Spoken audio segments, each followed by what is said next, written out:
Hello everyone, आपका स्वागत है आपके अपने यूट्यूब चैनल ग्रंथ अकेडमी में। आज का हमारा जो विषय है वो है वाक्य। हम वाक्य पढ़ने से पहले कुछ बात है जो आप बताना चाहेंगे कि क्या होता है वाक्य और वाक्य किससे मिलकर बना होता है। ठीक है, अगर हम बात करें वाक्य किससे मिलकर बना होता है तो वो शब्दों से मिलकर बना होता है। ठीक है, अगर इसकी हम परिभाषा सुने तो परिभाषा हमारी ये होगी कि शब्दों के समूह को हम वाक्य कहेंगे जिसका कोई अर्थ निकलता हो। ठीक है, अर्थ निकलता हो, ऐसे नहीं कि उल जलूल कुछ भी वर्ड जोड़ दिया तो हमारा वाक्य हो जाए, वो नहीं होता। ठीक है, तो अगर सार्थक बात करें तो सार्थक शब्दों का समूह जो एक अर्थ प्रकट करे उसे हम वाक्य कहेंगे।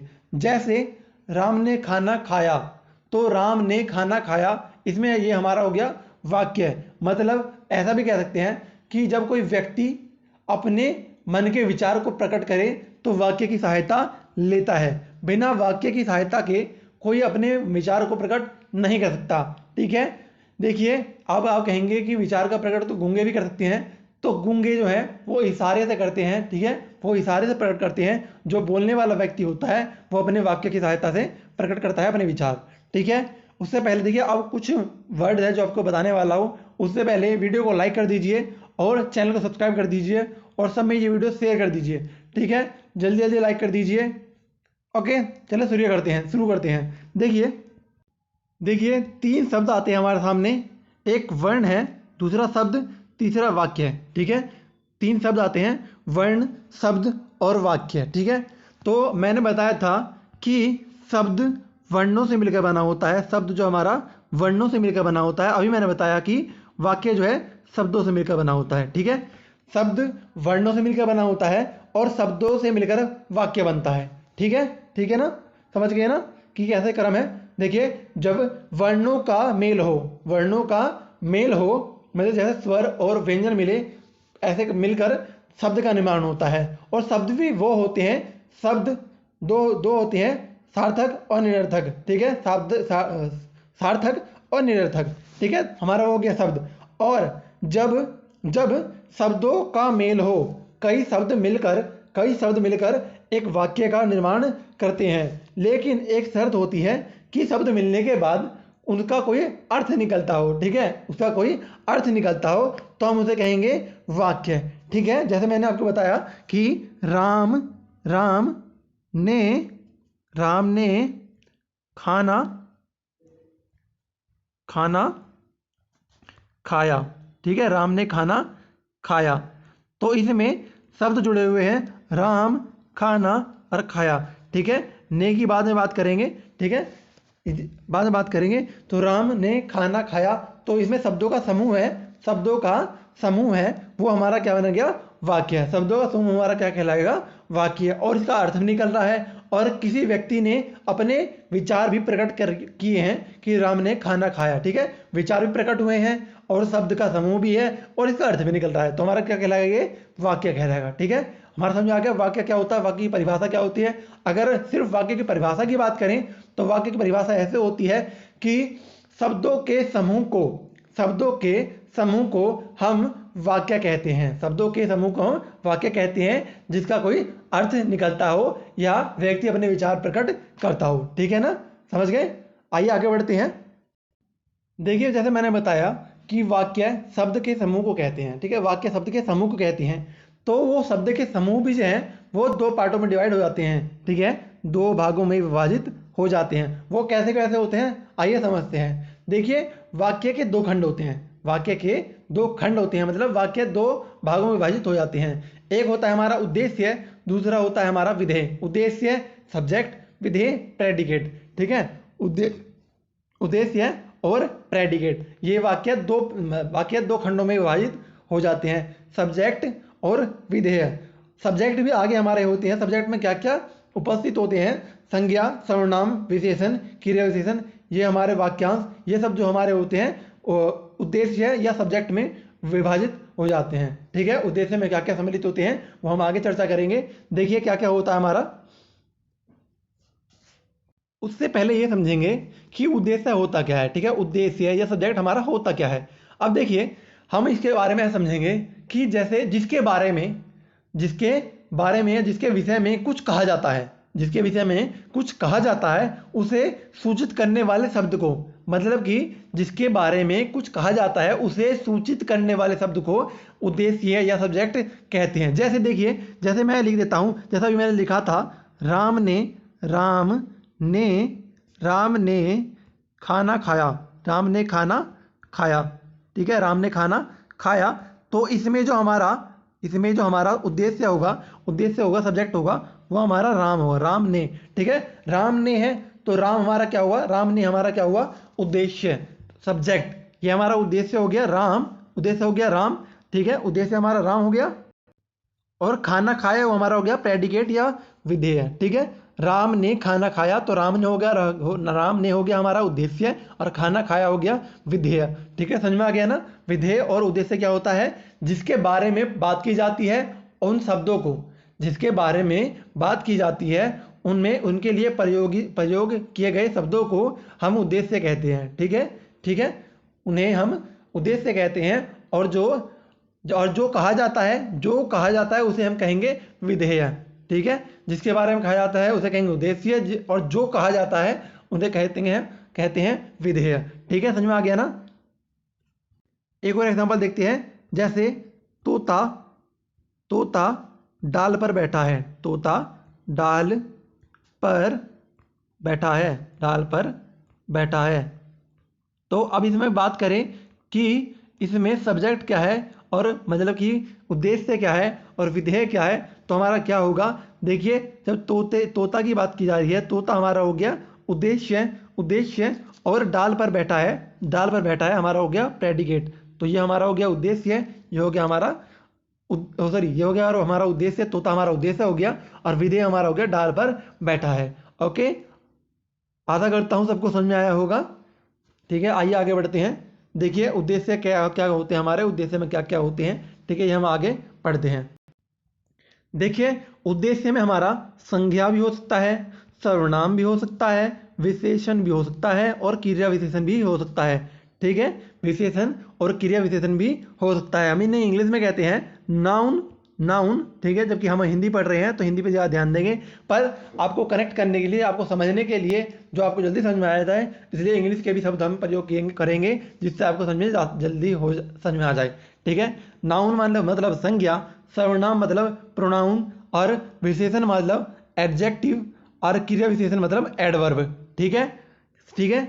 तो देखिए इसमें उद्देश्य के लिए हम संज्ञा और सर्वनाम, विशेषण और क्रिया विशेषण, इन चारों का प्रयोग करते हैं। साथ में पांचवा भाग आता है हमारा क्रिया विशेषण, मतलब वाक्यांश।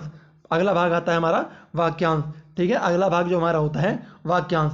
अब देखिए कैसे कैसे होता है हमारा, क्या हमारा नाउन होता है, क्या हमारा संज्ञा होता है, क्या हमारा क्या सर्वनाम होता है, क्या विशेषण होता है, वो हम एग्जाम्पल के जरिए, उदाहरण के जरिए आपको समझाएंगे। और आपको ध्यान से सुनना है कि मैं क्या कह रहा हूँ, ठीक है, क्या मैं कह रहा हूँ वो ध्यान से सुनना है, ठीक है।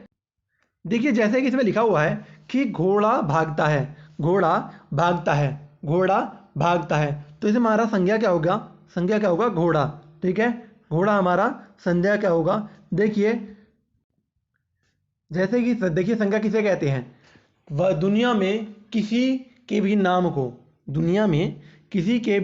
नाम को हम संज्ञा कहते हैं, ठीक है। दुनिया में कुछ भी नाम होगा वो हमारा संज्ञा कहलाएगा, चाहे वो व्यक्ति हो, वस्तु हो, स्थान हो या भाव हो, सब हमारे संज्ञा कहलाते हैं, सभी हमारे संज्ञा कहलाते हैं। तो यहाँ है हमारा घोड़ा भी एक नाम है, जानवर का नाम है, तो घोड़ा हो गया वो हमारा, तो वो हमारा क्या कहलाएगा, संज्ञा, ठीक है, संज्ञा हमारा कहलाएगा घोड़ा। तो यहाँ हमारा क्या है, संज्ञा हमारा घोड़ा है, ठीक है, संज्ञा हमारा घोड़ा है।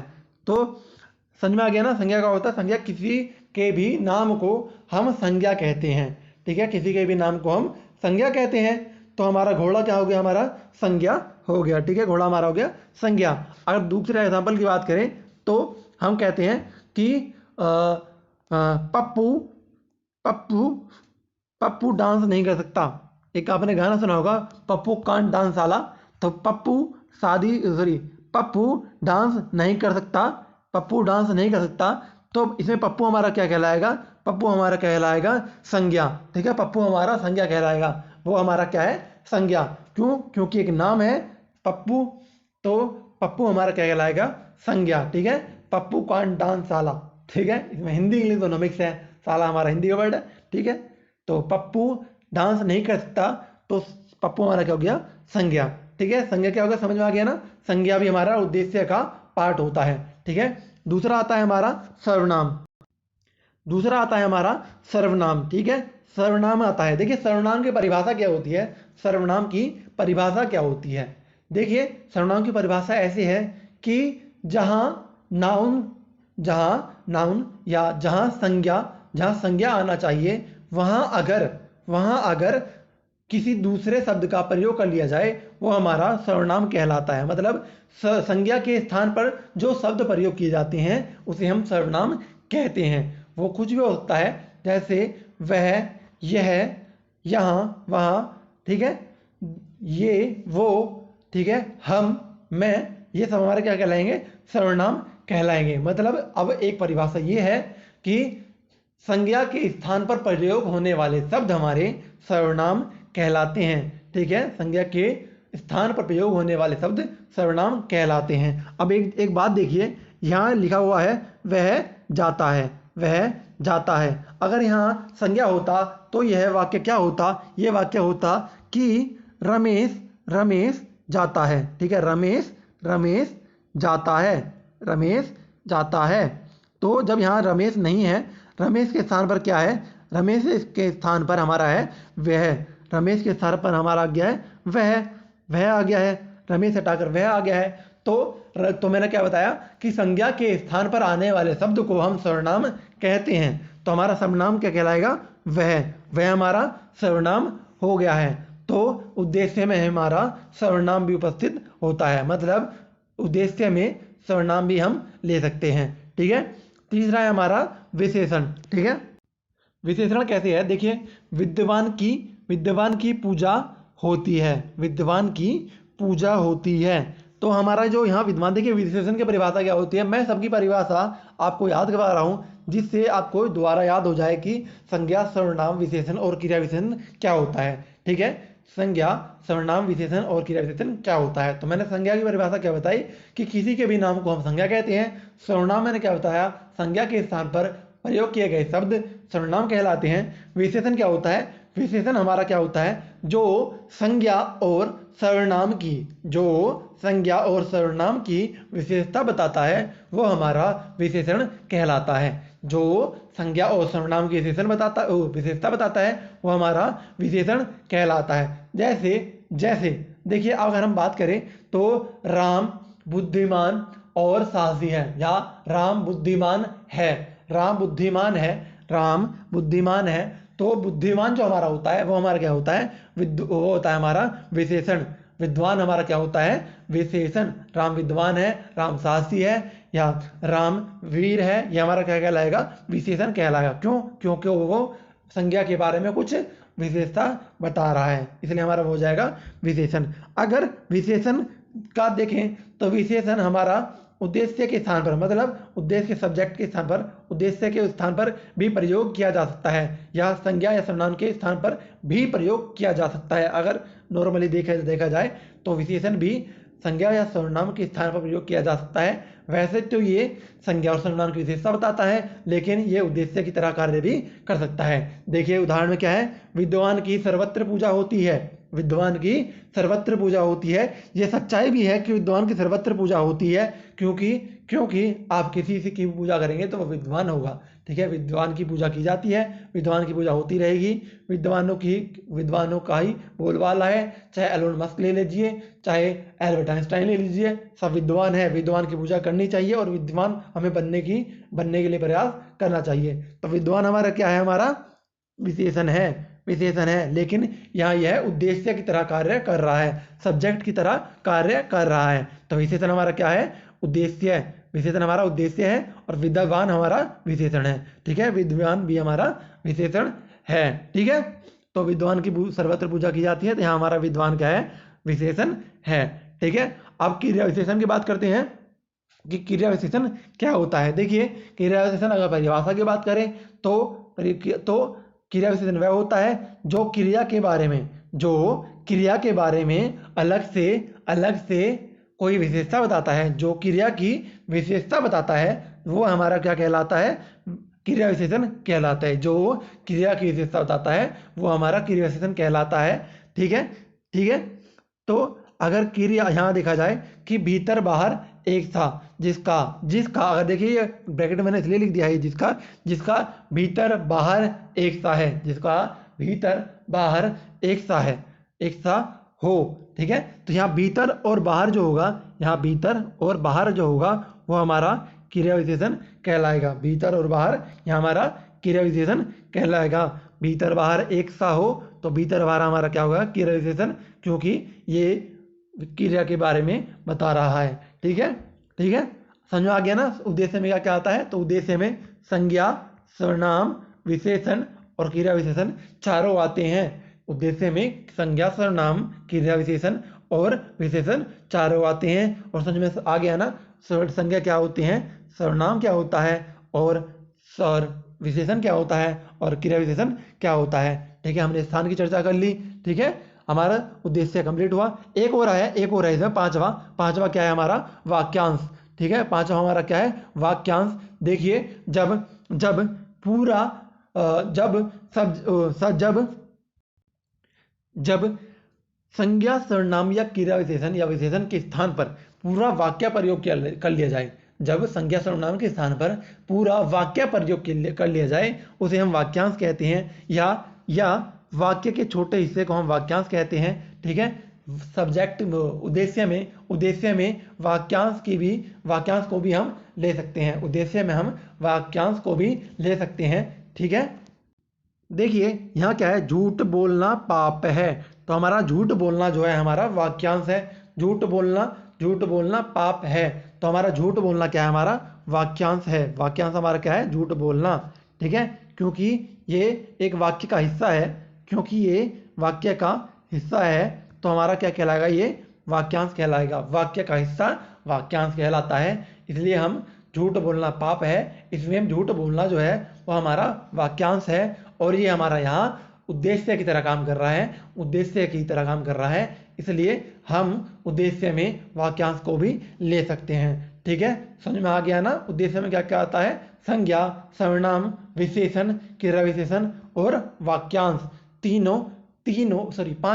पांचों उद्देश्य की तरह कार्य कर सकते हैं। ठीक है, देखिए अगला हमारा है विधेय।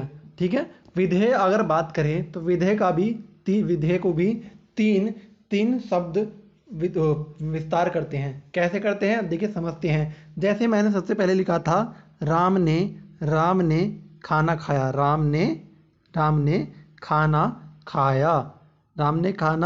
खाया। तो यहाँ हमारा क्या आएगा? तो सब्जेक्ट, यहाँ हमारा उद्देश्य था राम ने खाया था, तो राम ने हो गया हमारा उद्देश्य। और जो हमारा बचा हुआ था वो हमारा हो गया था विधेय या प्रेडिकेट। ये हमारा साधारण वाक्य था, तो यहाँ प्रेडिकेट हमारा साधारण होगा। ठीक है, प्रेडिकेट या विधेय हमारा साधारण होगा। ठीक है, अगर हम दूसरा एग्जाम्पल देखें तो वह बच्चा कितना सुंदर है। इसमें भी अगर बात करें तो वह बच्चा हमारा क्या होगा? उद्देश्य होगा। कितना सुंदर है वो हमारा विधेय होगा। ठीक है, विधेय हो गया। अगर हम इसके पूरा विस्तार की बात करें तो एक एग्जाम्पल लेते हैं। देखिए मैंने 3 उदाहरण लिए हैं। वह अपने कलम से लिखता है, उसका कलम अच्छा है, मन लगाकर पढ़ो। ठीक है, तो जहाँ आ जाए कि देखिए ये विधि नहीं है, वे विधेय है, इसे ध्यान रखना। तो वह अपने कलम से लिखता है, तो यहाँ जो हमारा अपने हैं वो हमारा विधेय का विस्तार कर रहा है। कैसे? देखिए वह अपने कलम से लिख रहा है। ठीक है, वह अपने कलम से लिख रहा है, तो जब प्रेडिकेट या विधेय का विस्तार कर रहा हो कि वो किसके कलम से या किसके जरिए कर रहा है, वो हमारा क्या कहलाएगा? विधेय का विस्तार। ठीक है, दूसरा हमारा क्या है? उसका कलम अच्छा है। जब उसके गुण के बारे में बताया जाए, विधेय के गुण के बारे में बताया जाता है, तो उसे हम कहते हैं कर्म का विस्तार। ठीक है, कर्म का विस्तार कि उसका कर्म कैसा है, कलम अच्छा है मतलब अच्छा लिखता है, तो कलम अच्छा है तो हमारा कर्म का विस्तार कहलाएगा। तीसरा हमारा है क्रिया विस्तार, मतलब कि मन लगा कर पढ़ो। ठीक है, पढ़ो हमारा क्रिया है, पढ़ो हमारा क्रिया है, पढ़ो हमारा क्रिया है, मन लगाकर पढ़ो मतलब वो क्रिया का विस्तार कर रहा है। तो मन लगाकर पढ़ो क्रिया का विस्तार कर रहा है, मन लगाकर क्रिया का विस्तार है। ठीक है, देखिए इसके एग्जाम्पल लेते हैं, और भी एग्जाम्पल इसके। देखिए, मेरा पुत्र श्री अपनी पुस्तक मन लगाकर पढ़ता है। ठीक है, मेरा पुत्र श्री अपनी पुस्तक, मेरा पुत्र श्री अपनी पुस्तक मन लगाकर पढ़ता है। तो अगर मैं आपसे पूछूं कि इसमें उद्देश्य क्या है, इसमें विधेय क्या है, और कौन सा विधेय को कर्म द्वारा विस्तार कर रहा है, क्रिया का विस्तार कर रहा है और विधेय का विस्तार कर रहा है। ठीक है, आपको बताना है तीनों अलग अलग कि क्या क्या है। तो देखिए मेरा पुत्र जो है, मेरा पुत्र श्री जो है वो है हमारा उद्देश्य है, वो हमारा है उद्देश्य। ठीक है, वो हमारा है उद्देश्य। और अपनी पुस्तक जो है वो विधेय का विस्तार है, तो वो है विधेय का विस्तार। ठीक है, विधेय का विस्तार। ठीक है, मन लगाकर क्या है, मैंने बताया था मन लगाकर पढ़ता है, तो हमारा क्या है क्रिया का विस्तार। ठीक है, क्रिया का विस्तार, वो हमारा है क्रिया का विस्तार।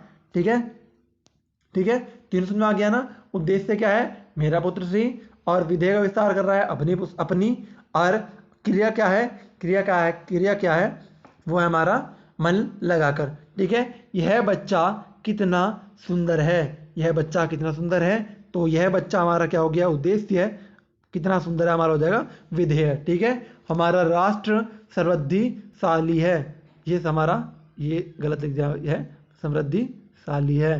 ठीक है, थोड़ा ध्यान रखना, हमारा राष्ट्र समृद्धिशाली है, तो हमारा राष्ट्र क्या हो जाएगा उद्देश्य है, समृद्धिशाली हो जाएगा हमारा विधेय। ठीक है, समृद्धिशाली हमारा हो जाएगा विधेय। ठीक है, समझ में आ गया सबको क्या क्या होता है। उद्देश्य है जिसके बारे में बात किया जाए, जिसके विषय में बात किया जाए, वो हमारा क्या कहलाएगा उद्देश्य है, और जो बात कहा जाए वो हमारा क्या होगा विधेय। ठीक है, आइए अगला देखते हैं। वाक्य के भेद 3 प्रकार में होते हैं। ठीक है, वाक्य के भेद 3 प्रकार में होते हैं, वो हम अगली वीडियो में पढ़ते हैं। ठीक है, वो अगली वीडियो में पढ़ते हैं, ध्यान से सुनना क्या होता है। ठीक है, अगली वीडियो भी जल्दी आ जाएगी। ठीक है, चलिए धन्यवाद। वीडियो को लाइक कर दीजिए, चैनल को सब्सक्राइब कर दिए। ठीक है, धन्यवाद।